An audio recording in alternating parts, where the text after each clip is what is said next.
Hello viewers, I'm Simon Preston and welcome to Reggae Boyz Commentary. Thank you very much for tuning in for another video on this channel. Really appreciate the support that you have given to me on this platform. So in this video, we're going to look at a different video. Yes, another in the What's the Deal series, you could say. And in this video, we're going to look at an individual that has Jamaican heritage. So that is exactly why we're speaking about him.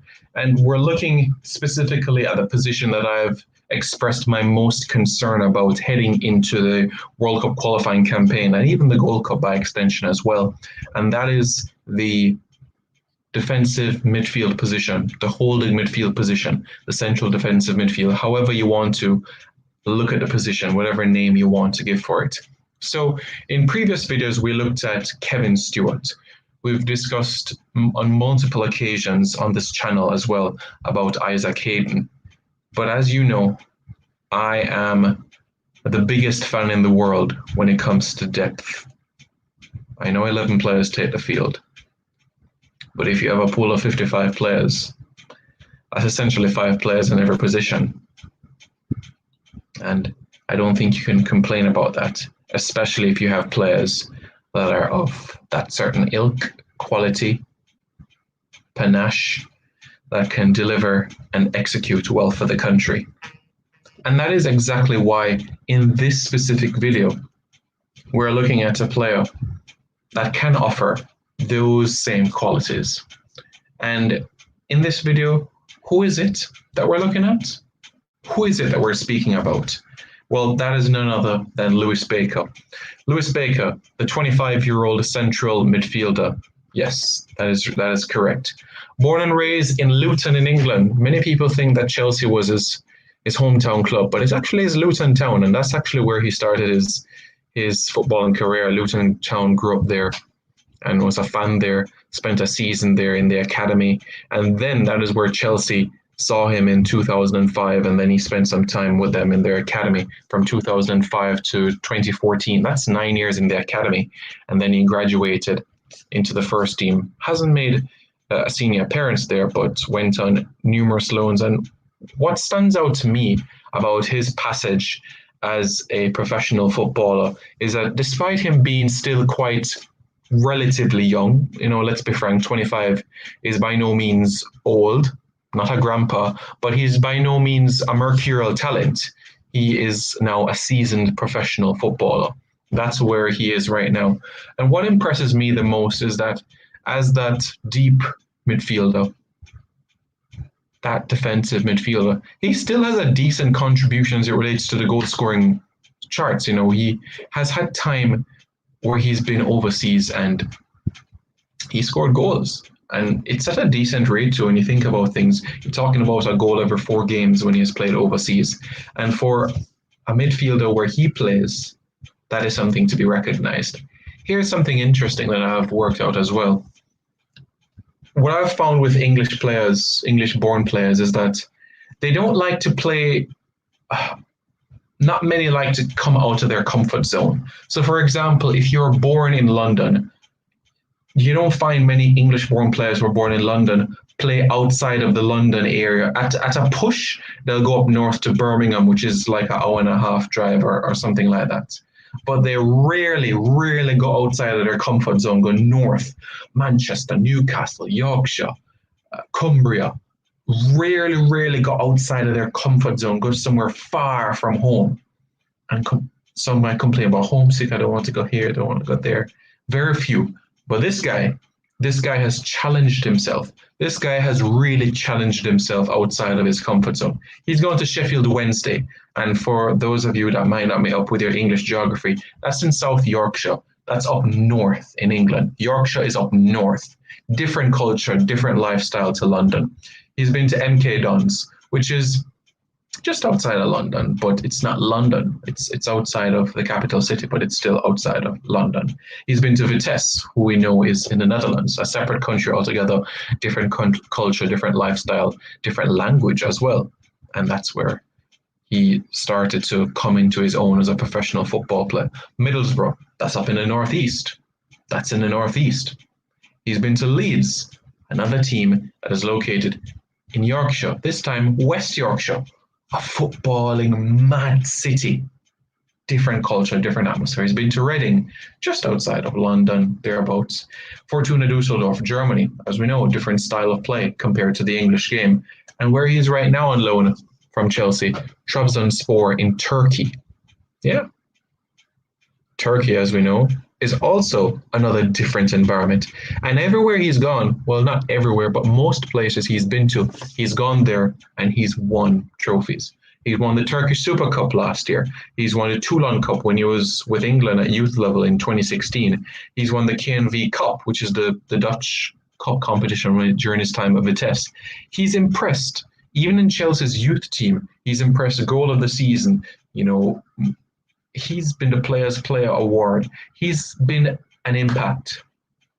Everywhere he's gone, people have not said a bad word about him. And that's why I think that if he was to don into Jamaican colours, that it would be a scenario where he could come into the programme and he can offer something that we can remember. 25 going on 26. But I love depth, as you know. Kevin Stewart, Lewis Baker.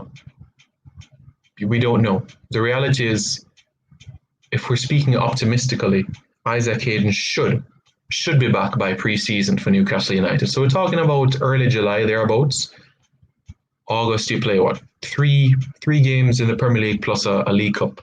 4 games back in professional football. Then you have a big World Cup qualifier against Mexico. Is 4 games going to be enough for Isaac Hayden to really get his match sharpness and fitness together?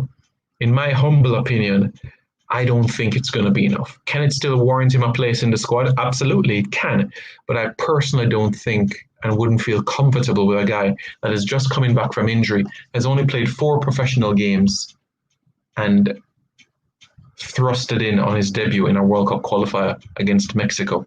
The CONCACAF Kingpins in the Azteca Stadium at altitude and possibly in front of a 50,000 seater. 50,000 fans, possibly, if we have fans during that period of time. So that's why I think Kevin Stewart, Lewis Baker, let them fight for a position. And that's why I've thrown Lewis Baker's name on the table. So to answer your question for this video, what is the deal with Lewis Baker? Lewis Baker, as we know, hasn't played for England since 2017, and that's youth level, that's the under 21 level, so he still remains eligible to play for Jamaica. The deal is this. Lewis Baker is interested in playing for Jamaica. He is willing to play for Jamaica. He's open to playing for Jamaica. What he wants is a simple conversation with a face-to-face on the phone or on Zoom with the JFF administration.